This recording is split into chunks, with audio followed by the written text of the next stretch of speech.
नमस्कार नेपाल। म वरुण अमात्य हर्क सम्पाङजीको श्रम संस्कृति पार्टीका सदस्य र साथै सार्वजनिक नीतिमा मास्टर्स डिग्री ग्रेजुएट र विकास प्रशासनमा पिएचडी ग्रेजुएट थाइल्यान्डबाट र नेपालको राजनीतिमाथि चिन्ता र रुचि राख्ने एउटा नेपाली जनता।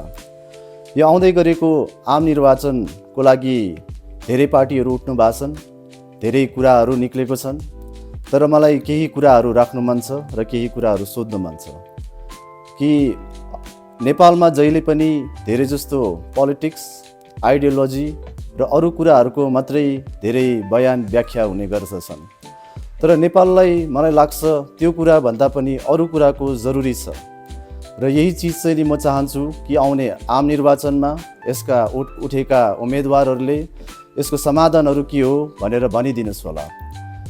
सर्वप्रथम नेपाललाई चाहिएको छ तुरुन्त इकोनोमिक एक्टिभिटी यानि अर्थतन्त्रको समाधान।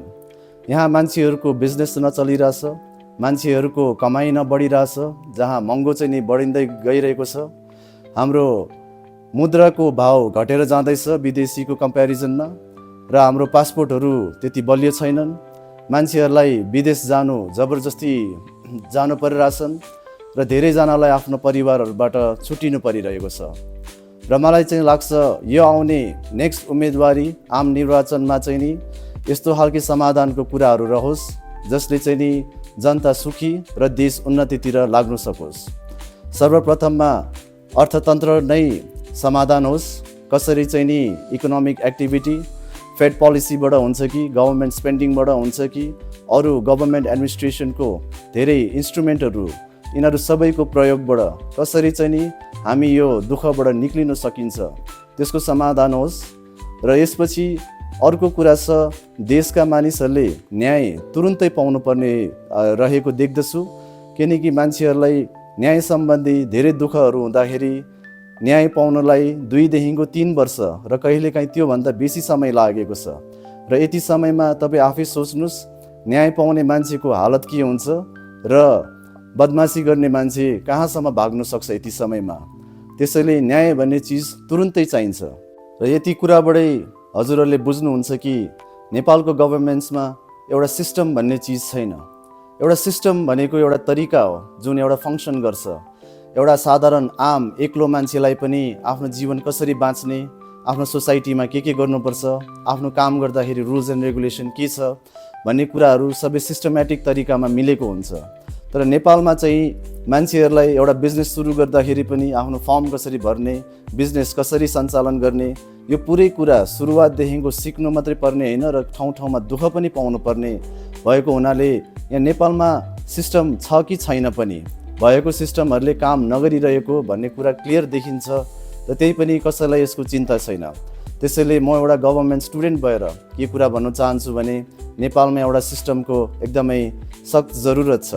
एउटा सिस्टम आउने दिनमा यस्तो तरिकाले बनिनु पर्यो जहाँ चाहिँ नि एक्लो मान्छेले पनि नेपालमा आरामसँग काम गरी जीवन बिताउन सकोस्। यो सँगसँगै नेपालमा इन्फ्रास्ट्रक्चर डेभलपमेन्टको एकदमै जरुरत छ।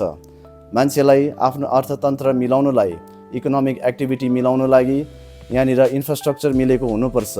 उसको साधनहरू, काम गर्ने तरिकाहरू, मान्छे आउने बस्ने राम्रो देखिने ठाउँहरू, टुरिस्टलाई हुने ठाउँहरू, टुरिस्टलाई चाहिने पसलहरू, जे चिजको पनि जरुरत छ। हामीले टुरिज्म अगाडि बढाएर मात्रै नेपालको एउटा अर्थतन्त्रको समाधान ल्याउन सक्छौँ।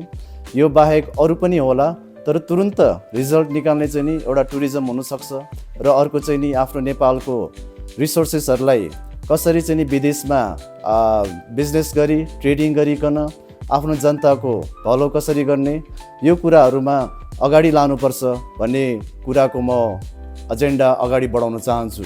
यही कुराहरू मैले श्रम संस्कृति पार्टीमा केही देखेको र मिलेको हुनाले मैले पनि यहीँबाट सदस्य लिएको हो। यो पार्टीको उद्देश्य चाहिँ नि नेपालको जनताहरू, साधारण मान्छेहरूको उन्नति होस् र यहीँबाट विकास होस् भन्ने उहाँहरूको मलाई कुराहरू, आइडियोलोजीहरू ठिक लागेको छ। तर त्यही पनि मलाई चाहिँ नि लाग्छ यो बाहेक अरू थप कुराहरू पनि राख्नुपर्ने छन्, जस्तै इकोनोमिक एन्ड फाइनेन्सियल पोलिसिजहरू, इन्फ्रास्ट्रक्चर डेभलपमेन्टहरू, गभर्मेन्ट सिस्टम्सहरू र पब्लिक सोसाइटी कसरी बन्ने, कसरी बाँच्ने र एज अ कम्युनिटी कसरी डेभलपमेन्ट गर्ने।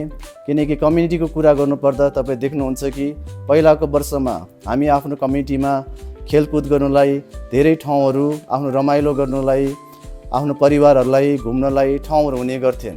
तर अहिले न मान्छेहरूलाई घुम्न जानुलाई, आराम गर्नुलाई ठाउँ छ, त्यो त छोडिदिनुहोस्, मान्छेलाई एउटा घर किन्नु पनि नसक्ने अवस्थामा ल्याएको छ। हाम्रो यो land reformation, land real estate भनौँ, यिनीहरूलाई एउटा सिस्टमेटिक तरिकामा नलगेको हुनाले मान्छेहरूले आज एउटा ब्याचलर पास गरेर काम गर्नु सुरु गरेर त्यसको 15 वर्षमा 20 वर्षमा काम गर्दाखेरि पनि घर किन्नु नसक्ने अवस्था देखिन्छ।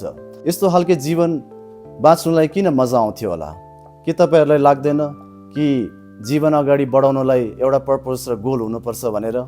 एउटा भविष्यमा दुःख गरिसकेपछि यसको रिवार्ड कि अन्तिममा एउटा जीवन सुखीसँग बिताउन सकिन्छ भन्ने उद्देश्य देखियो भने पो मान्छेलाई पनि काम गर्न मन लाग्छ।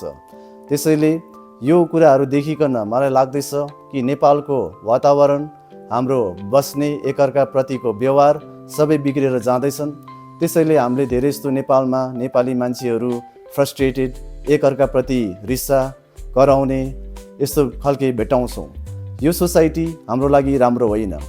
हाम्रो भविष्य खालि बाँच्नु र काम गर्नु, पैसा कमाउनु मात्रै होइन, हामी एउटा सुखी जीवन बिताउनु र एउटा आरामको मुलुकमा आनन्दसँग मर्नु पाउनु, यो पनि हाम्रो राइट हुनुपर्छ। मेरो यही कुराहरूलाई अगाडि लिएर जाने श्रम संस्कृति पार्टीको माध्यमबाट यो मेरो कसम छ र म हजुरहरूलाई अनुरोध गर्न चाहन्छु कि हजुरहरूलाई देशको विकास र भविष्यको, भोलिको बच्चाको होइन, आज हाम्रो नै, हाम्रो आफ्नो नै भविष्य बनाउनु छ भने यो पालिको चिन्ह माटो रहोस् र यो पालिको पार्टी श्रम संस्कृति पार्टी रहोस् भन्ने म हजुरसँग हार्दिक अनुरोध गर्दछु। नमस्कार।